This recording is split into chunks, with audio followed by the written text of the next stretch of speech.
Tadi ketika ibadah satu saya menggambarkan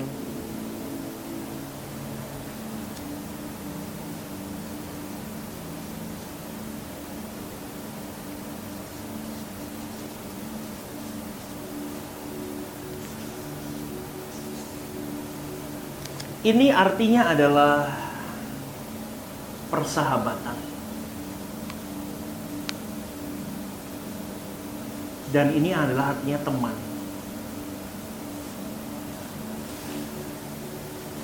Tuhan memakai kata ini kepada Yudas. Tuhan tidak berkata sahabat kepada Yudas. Tetapi Tuhan Yesus berkata Hetairos sebagai teman kepada Yudas ketika Yudas dan segerombolan imam-imam pada waktu itu beserta tentara Roma pada waktu itu mencari Yesus di Taman Getsemani dan menangkap dia. Saya mulai tadi malam itu sebetulnya khotbah minggu ibadah 2 itu 2 bagian ini untuk ibadah 1 dan 2, tapi saya gabung. Ibadah 1 tadi saya tiba-tiba kemarin malam saya tiba-tiba ketemu ayat ini ketika saya membaca di bahasa aslinya. Ketemu kata ini dan ini. Dan akhirnya saya buat satu khotbah. Tadi saya berikan satu tema bahwa ciri-ciri pribadi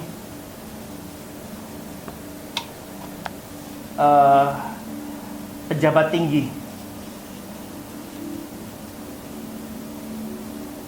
kerajaan Allah. Jadi nanti di YouTube jangan segede panjang ini. Nanti kita cari judulnya. Ciri-cirinya begini saudaraku. Orang kalau punya, tadi saya kasih resume dikit. Yang pertama, dia pasti bertanggung jawab hidup. Bertanggung jawab dengan waktu yang ada. Waktu dan kesempatan. Ini yang pertama.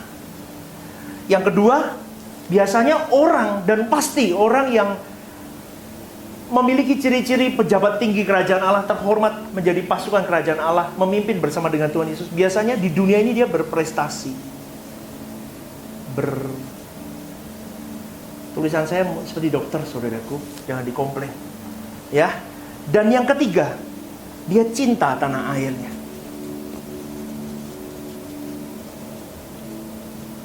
Tanah airmu mana? Coba ngomong Indonesia tak tutuin. Tadi ya jawab sama. Jawabnya tanah airmu mana Indonesia? Mudeng. Ya, aku ngerti. Tapi maksudnya tanah airmu yang sesungguhnya di mana? Langit baru, bumi baru. Ini karakternya, saudaraku. Lah ini ada jembatan masuk nanti ke ibadah. Yang ini, ceritanya ini. Jadi orang yang bersahabat dengan Tuhan, dia akan punya kesempatan untuk menjadi calon pribadi pejabat tinggi di kerajaan Allah. Karena standarnya kita sempurna. Maka saudaraku, orang yang begitu biasanya, tadi saya ngomong di ibadah 1, hidupnya sudah dikurung untuk kehendak Tuhan. Stephen Lim harus habis turun. Yesus harus naik dalam hidup Stephen Lim. Ego diriku harus habis. Nama baikku habis gak apa-apa. Tapi Tuhan gak boleh rusak gara-gara nama baikku diinjak orang, responku salah, maka nama Tuhan rusak dalam hidupku. Paham gak saudaraku? Maka ketika nama baikku dirusak orang, diinjak orang, disakiti orang, dijahati orang, disalahpahami orang, diasumsi negatif sama orang, responmu tetap harus baik supaya nama Tuhan tetap dimuliakan dalam hidupmu. Nah, ini jembatannya. Jadi, orang yang persahabatan dengan Tuhan, dia akan menyembah, menjadi penyembah sejati yang real. Penyembah sejati yang real, dia hidup dalam hari-hari hidup. Dan orang begini biasanya bertanggung jawab dalam waktu dan kesempatan. Dia punya talenta apapun, dia berikan untuk tanggung jawab hidupnya. Dia bekerja maksimal. Dia melayani Tuhan juga maksimal. Balance. Talentanya dilipat gandakan terus.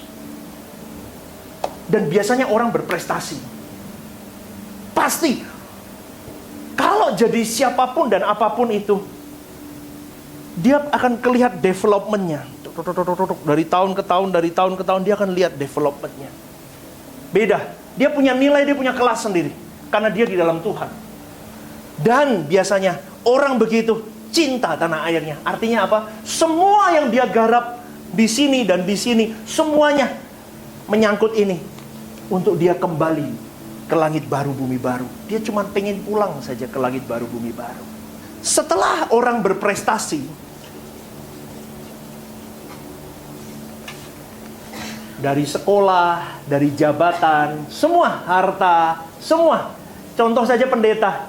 Pendeta sudah mulai sampai di titik dia punya jemaat banyak.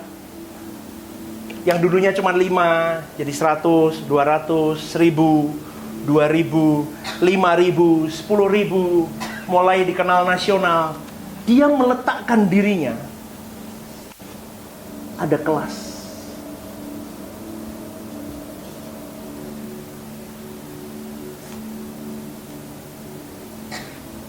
Kelas ini tujuannya satu, larinya ke apa?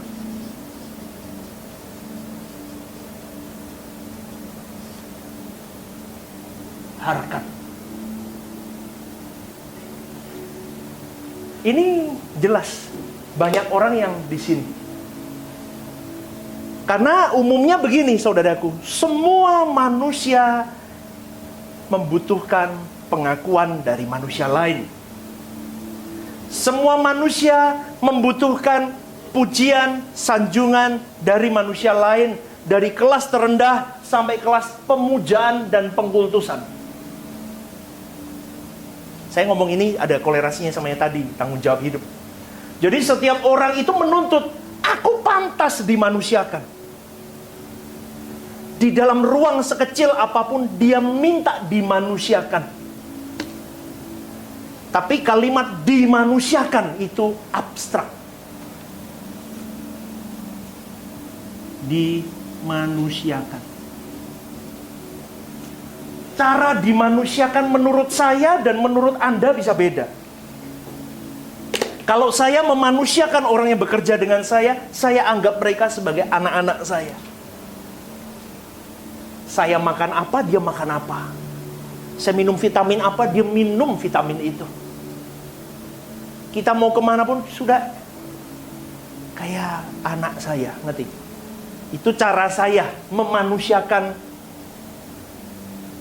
orang yang ada di bawah saya, yang ikut dengan saya. Tapi cara manusia itu belum tentu orang yang saya manusiakan merasa dimanusiakan dengan cara saya. Karena dia punya konsep cara memanusiakan dalam sudut pandangnya dia sendiri. Jadi boleh saya katakan itu abstrak dan itu relatif.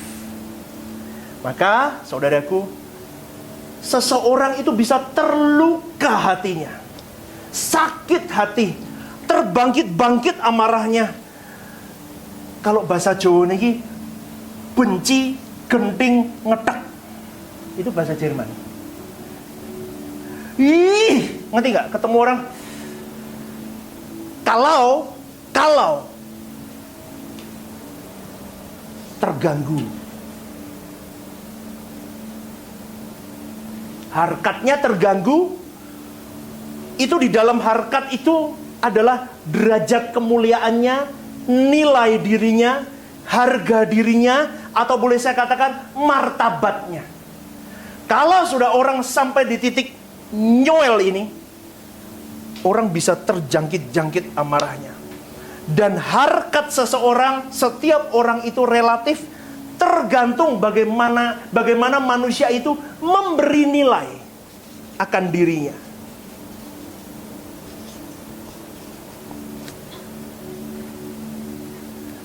Nah ini hati-hati. Ini mempengaruhi nilai. Amin. Anda mengikuti saya? Prestasimu di dunia ini mengikuti nilaimu yang kamu beri ke dirimu. Orang kalau sudah bergaul dengan pejabat, ya foto, wah, harkatnya mulai naik.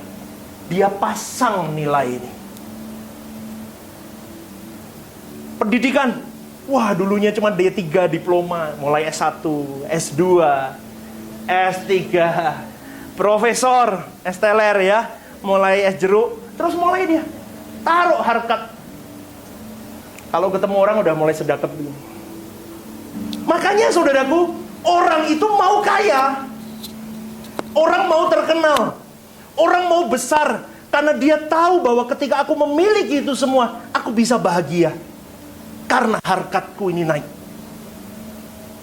Maka otomatis pada umumnya mereka merasa harkatnya naik, maka ia menaikkan harga harkatnya. Maka banyak orang bekerja keras mati-matian, banting tulang, cari duit supaya dia kaya, supaya dia berhasil. Loh, pastor, tadi kamu bilang, pastor, katanya anak Tuhan yang punya persahabatan dengan Tuhan harus begini. Iya. Tapi hati-hati, kalau engkau tidak menjalin persahabatanmu terus dengan Tuhan, ketika engkau berprestasi, kau hilang. Ngerti nggak saudaraku? Hilang. Hilang, percaya deh sama saya. Pendeta tuh hilang. Hati-hati, banyak manusia melakukan segala hal, menghalalkan segala cara.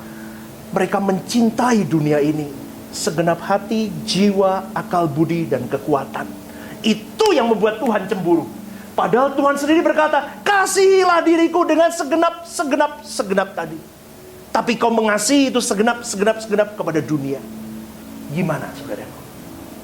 Maka banyak orang hari ini, baik orang Kristen pun banyak, yang hidup tujuannya hanya untuk apa? Kaya, materi, jabatan. Supaya apa semuanya ini? Terhormat.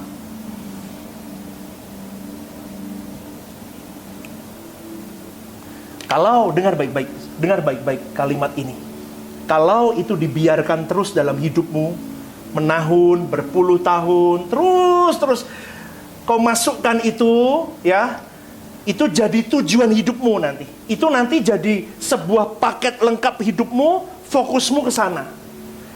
Dan kalau sudah sampai itu jadi tujuan hidupmu, maka engkau tidak akan pernah jadi orang Kristen atau orang percaya yang benar di pemandangan Allah.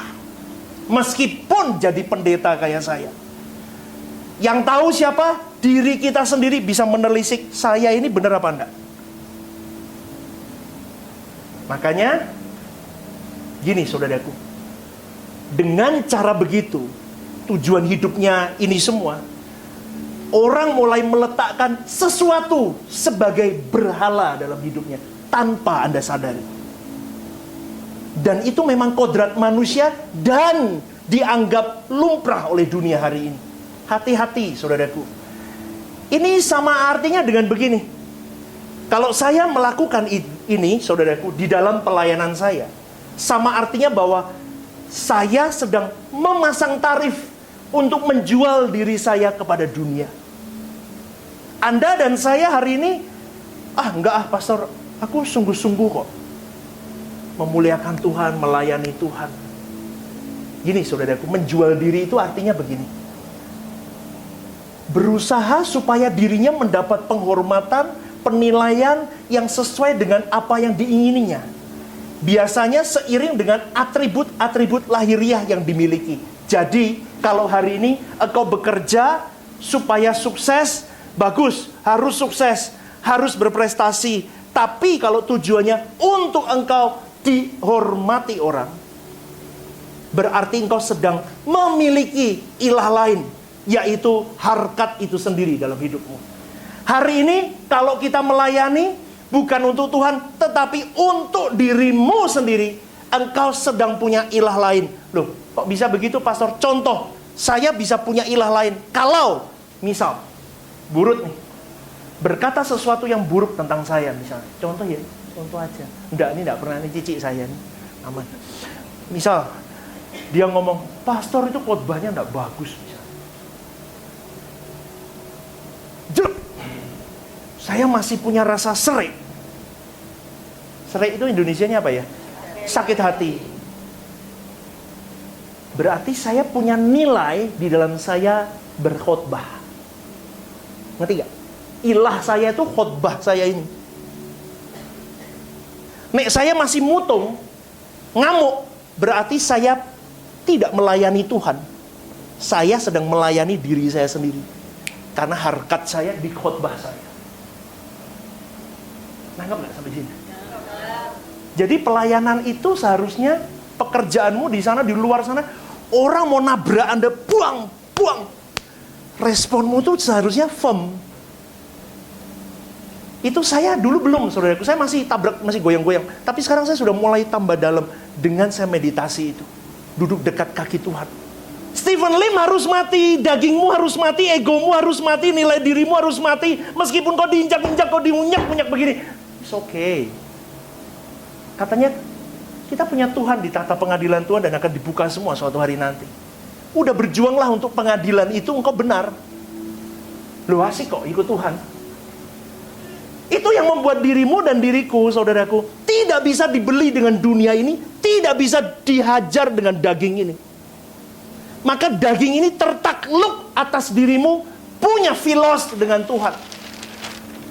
Dan kalau Tuhan mempercayai engkau berprestasi, sukses semuanya, kalau engkau punya filos dengan Tuhan, kau jadi berkat, saudaraku. Tadi worship leader, si siapa? Dani ngomong, kita mau jadi terang dunia. Bukan hanya terang dunia, kau jadi pathway-nya Tuhan. Orang lihat hidupmu, kok bisa begini nih orang ya? Dia akan belajar sesuatu dari dirimu. Maka saudaraku, jangan berlarut-larut. Nanti engkau akan jadi orang beragama tapi tidak bertuhan. Halo? Jangan berlarut-larut. Nanti engkau bisa jadi orang yang beragama tapi tidak bertuhan. Itu banyak di dalam gereja, saudaraku. Maka saya jujur, saudaraku, saya ingin mengajak kepada kita semua hanya mencari penghormatan, penilaian dari Allah. Ada amin nggak, saudaraku? Mencari penghormatan, mencari penilaian dari Allah, bukan dari manusia. Prestasi kita boleh sehebat apapun, tapi belum tentu Tuhan kasih aplaus loh, saudaraku. Enggak. Maka saya pernah buat satu quotes yang berkata begini, saya lupa deh, pokoknya intinya begini. Pelayanan yang berkenan di hadapan Allah itu tidak mencari tepuk tangan manusia, tapi mencari tepuk tangan Tuhan. Itu keren, saudaraku. Itu statesmu dan statesku harus di situ. Jadi ketika orang-orang di sekitarmu mengecewakan dirimu, let it go. Sampai tadi malam saya menulis satu kalimat begini di story saya. Intinya begini. Hiduplah tulus dengan setiap orang yang kau temui. Ngerti gak, saudaraku? Gak boleh punya pikiran jahat. Tetapi jangan sampai orang ketemu dirimu menyesal ketemu dirimu. Tapi buatlah orang itu menyesal kehilangan dirimu. Karena apa? Karena kau punya value Tuhan itu dalam hidupmu dan hidupmu. Jadi hari ini kau ditinggalkan oleh siapapun, senyumin, saudaraku. Kau harus punya kelasmu di dalam Tuhan, kelasmu penghormatan dan penilaian dari Tuhan itu. Dan kalau orang, coba ya kita buka 1 Korintus 10 ayat 31, dikatakan begini, orang yang tidak mencari penghormatan bagi Allah tidak dapat menjadi orang percaya yang benar. Loh, ini firman Tuhan yang ngomong loh. Sebab percaya kepada Tuhan berarti menyerahkan segala kehormatan bagi Dia. Sehingga segala sesuatu yang dilakukan hanya untuk kemuliaan Bapa dan Tuhan Yesus semata-mata. Itu firman yang ngomong. Dalam 1 Korintus 10 ayat 31, satu ayat lagi. Yohanes 5 ayat 44 dikatakan begini. Tuhan Yesus menyatakan bahwa selama seseorang masih mencari, menuntut penghormatan dari manusia, ia tidak akan pernah menjadi orang percaya yang benar dan tidak akan pernah mendapat kekristenan yang sejati. Jadi saudaraku, ini bukan berarti ia tidak menjadi orang terhormat. Ini, orang di luar Tuhan, di luar sahabat Tuhan, dia berprestasi, dia tetap bisa terhormat. Betul nggak? Tapi tidak dihormati Tuhan, dihormati manusia. Tapi kalau engkau bersahabat dengan Tuhan, engkau berprestasi, engkau bisa terhormat.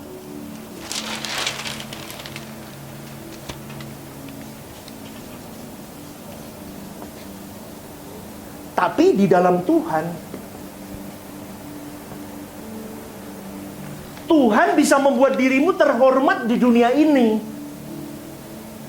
dengan tujuan untuk kepentingan Tuhan sendiri. Beda kan? Kalau Anda terhormat tidak di dalam Tuhan, tidak dalam Tuhan, Anda terhormat untuk kepentingan diri.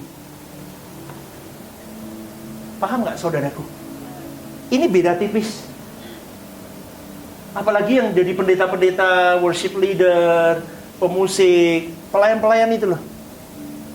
Makanya tadi saya ngomong di awal ibadah 1, banyak orang jadi Kristen-Kristenan. Tadi lagu apa?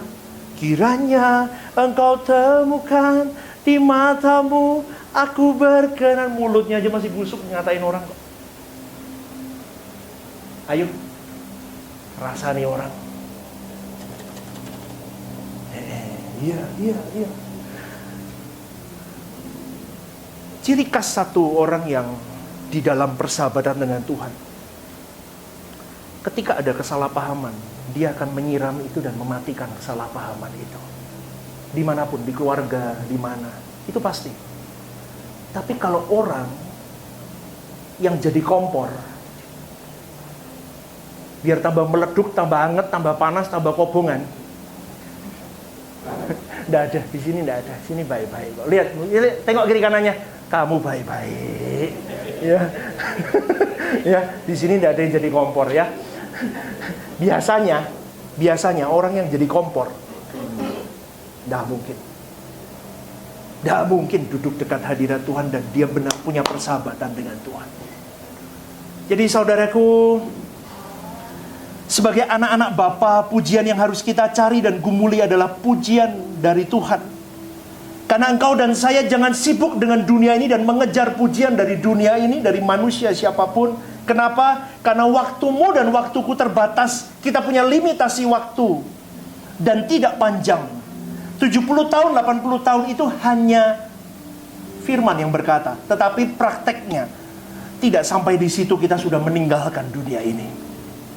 Saya sudah 42 tahun, saudaraku.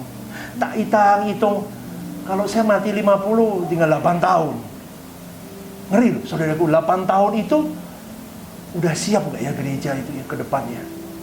Kalau saya mati 55, berarti berapa tahun? 13 tahun. Anakku umur berapa ya? Sudah siap gak ya? Orang-orangku udah siap gak ya? Aduh, saya berpikir saudaraku, kita mulai serius. Kita jangan pikirkan hal di bumi ini. Jadi yuk, mulai hari ini kita mulai ekspresikan rasa cinta kita kepada Tuhan. Kita bekerja keras, kita bekerja dengan tanggung jawab. Kita punya integrity. Kita mulai fokuskan, reroute ulang. Kita mulai remap ulang lagi. Apa yang aku cari dari semua yang ku kejar selama puluhan tahun aku hidup di bumi ini? Betulkah untuk Tuhan atau untukku? Periksa dirimu masing-masing. Coba renungkan ini. Semua yang ku kejar untuk Tuhan apa untukku? Biasanya orang janji manis di awal. Tuhan buat aku sukses.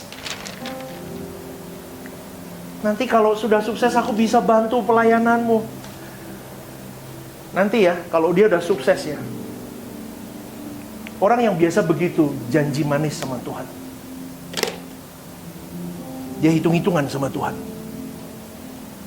Dia nggak berani bayar harga. Makanya di sini saya selalu ingatkan, bayar hargamu, bukan duitmu toh, tenagamu, semuanya, kesenanganmu. Kau berani nggak bobok cantikmu kau pakai untuk ke gereja?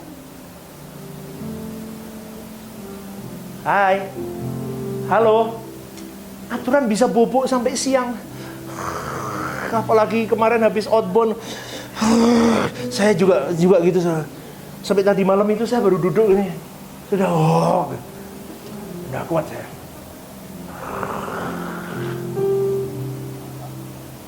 Nanti kadang diledekin sama anak-anak saya, Dedi itu kadang kayak kereta api, push, gitu. Gitu. Saking capeknya saudaraku. Tapi bayar harga. Lah pastor kalau ada yang gantiin khotbah bayar harga tetap saya tetap berangkat. Ya pastor jangan ngomong gitu karena nggak ada yang menggantikan khotbah. Kan orang bisa gitu kan ngomong. Tapi saya tetap berangkat saudaraku, saya tetap ada. Kenapa? Karena gini loh saudaraku, jangan kau jauh dari pertemuan-pertemuan ibadahmu. Karena di situ ada berkat Tuhan sendiri. Maka saya menghimbau kepada kita semua, mulai hari ini, ayo, kau dan saya mulai satukan hati. Kita mau benar-benar memberikan kehormatan demi kepentingan pekerjaan Tuhan, demi kemuliaan namanya. Semua yang kau lakukan, kau studi, kau bisnis, kau apapun, untuk kemuliaan Allah, bukan untuk kehormatan dirimu sendiri. Kenapa saya katakan itu? Engkau dan saya harus seperti Yesus. Yesus dijadikan Tuhan oleh Bapaknya untuk kemuliaan Bapaknya, bukan kemuliaannya sendiri. Yesus menjadi Tuhan bukan untuk kemuliaan dirinya sendiri, tetapi bagi kemuliaan Bapa. Maka orang percaya mau tidak mau harus seperti Yesus. Aku hidup diperalat untuk kepentingan Bapa. Aku tidak memperalat Bapa, tapi aku diperalat. Beda toh? Memperalat dan diperalat. Yesus diperalat Bapa untuk menjadi utusan. Ini kalimat yang tidak baik sih sebetulnya. Konotasinya negatif, diperalat. Tetapi lebih jelasnya begitu. Banyak orang Kristen seakan-akan menjadi penyembah sejati, tapi belum mau diperalat oleh Bapa. Omong kosong, saudaraku. Masih hitung-hitungan dengan Tuhan.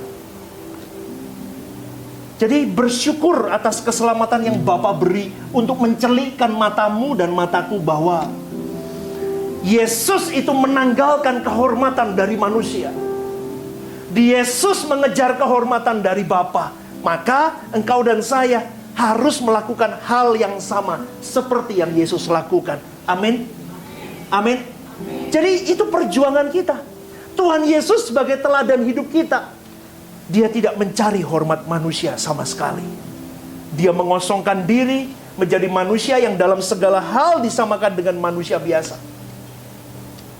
Bahkan Ia mati di kayu salib dengan sangat terhina, saudaraku. Maka hari ini, kalau kita ingat lagi, tadi saya katakan di dalam Ibrani 5 ayat 7-9. Kalau engkau dan saya melakukan hal yang sama seperti Yesus lakukan. Coba tampilin deh, Ibrani 5, 7-9 ini. Ini yang paling saya senang ayat ini. Ini untuk penutup, saudaraku. Ibrani 5. Dalam hidup Yesus sebagai manusia, Ia mempersembahkan doa, permohonan dengan ratap tangis, keluhan kepada Dia yang sanggup menyelamatkan dia dari maut. Karena kesalehan Yesus, Yesus telah didengarkan. Stop dulu. Hidup sebagai manusia, Dia mempersembahkan doa dan permohonan dengan ratap tangis. Kenapa, saudaraku? Karena Dia harus melawan dirinya sendiri, supaya Dia tetap ada di tracknya Bapa. Kalau Anda serius ya mau jadi sahabat Tuhan, Anda bisa menangisi dirimu frustasi. Makanya kalau saya di depan kadang saya, lagu kiranya engkau temukan itu tidak sembarangan dinyanyiin, saudara. Kau bisa menitikkan air mata bahwa aku kok tidak pernah berjuang seperti Yesus berjuang ini. 8. Dan sekalipun Yesus adalah huios, anak Allah yang sah, Dia sudah berkenan di hadapan Bapa. Yesus belajar taat dari apa yang dideritanya. Orang sekarang tidak mau, Kristen sekarang tidak mau taat dari apa yang dideritanya. Coba Anda pikirin nih, kalimat yang saya ucapkan ini. Banyak orang tidak berani menderita buat Tuhan.